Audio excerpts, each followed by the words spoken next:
In this video, we're going to be using same fabric as lining. So I measure 14 inches by 10.5 inches, and my zip will be placed on the area of 10.5 inches. I've already fixed my zip to the main fabric. It's just to place the lining on top of it.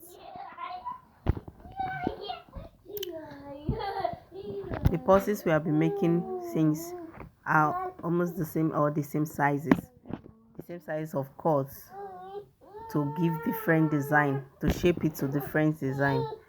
So we're just going to fix the lining as usual. By now we should be used to how to make this. So I'm fixing the lining to the zipper that I've already fixed on the fabric. So this particular method, I'm going to bring out two designs with it.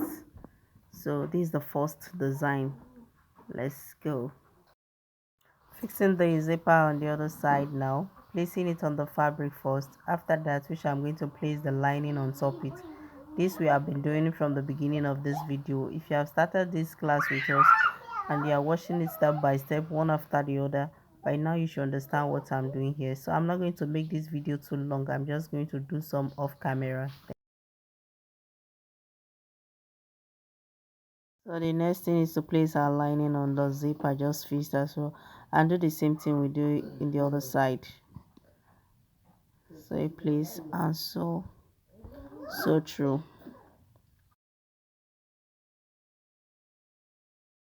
The next thing now is to turn the purse inside out, and then you the zip the zipper side that you have just sewed. Top stitch both side. Next thing is to fix the zipper, that is the zip head or the zip runner, anyway you choose, anyone you choose to call it. Fix the zip. After running through the first time, put it the second time to make sure it's seated at the middle. Now the next thing is to cut two sides at one end, the two side at one end, so you leave the other side uncut. The two side you are cutting is 2 centimeters from the folded side upward, and 3.5 centimeters from the open edge inward. So to get the rectangle, the angle 90, then you cut it.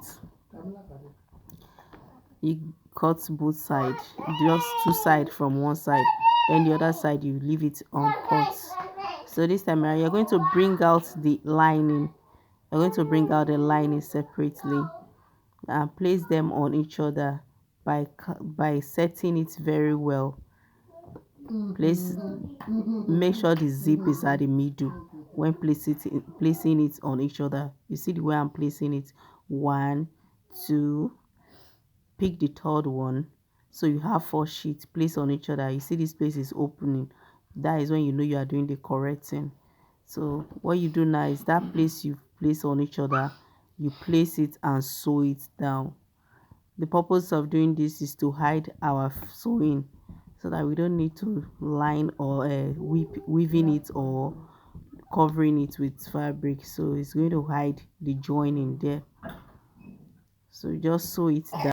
Don't forget to add your handle, which is 7 inches.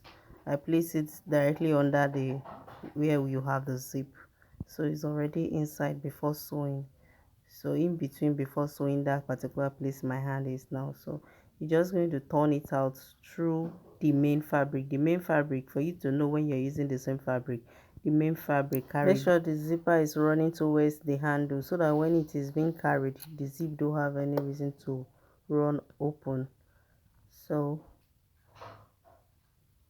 turn out to finish the down part. After the hiding the upper part, you just fold it in like this at the down part. You fold it in like this, then sew. Then the other design, you might decide not to fold it in, you just leave it and sew like that. After sewing, you cover it up. That is the second design. This is the first design.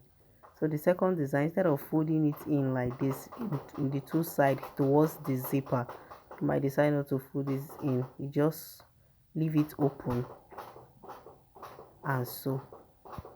So it's going to give you another shape. Then I'm going to drop the picture of the two design. So you go for the one you prefer. You can make the two. That make it a plus for you.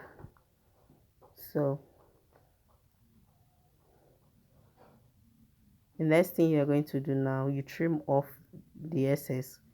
Then you wrap it off with the same fabric, cutting 2 inches and a bit longer than the length of where you want to cover. You use it as bias, or better still, if you have a black bias or a matching bias, you can use bias to wrap the rough edge just to make it look neat. So I'm using same fabric, 2 inches wide and a bit longer than, like 2 inches longer than where I want to cover. So I just fold in, then fold in from here as well, then sew. After sewing from here, I'll just turn to the other side and wrap it off just to cover my rough edges. Since we are going to be selling it, we have to make it look so unique and professional.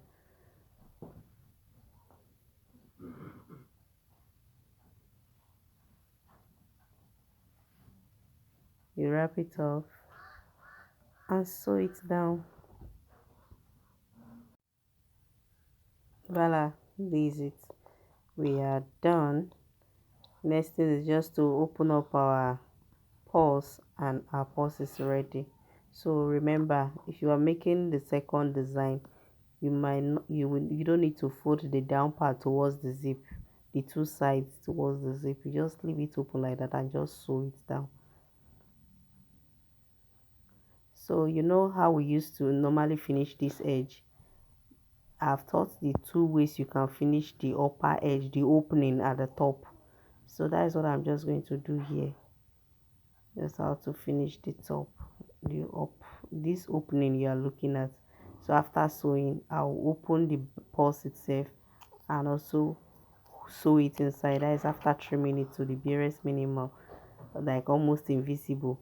So I'll just open the zipper and sew inside, so everything will be hidden as usual. Then your purse, so that you cover it up like this, just the way I did the other side, out like this.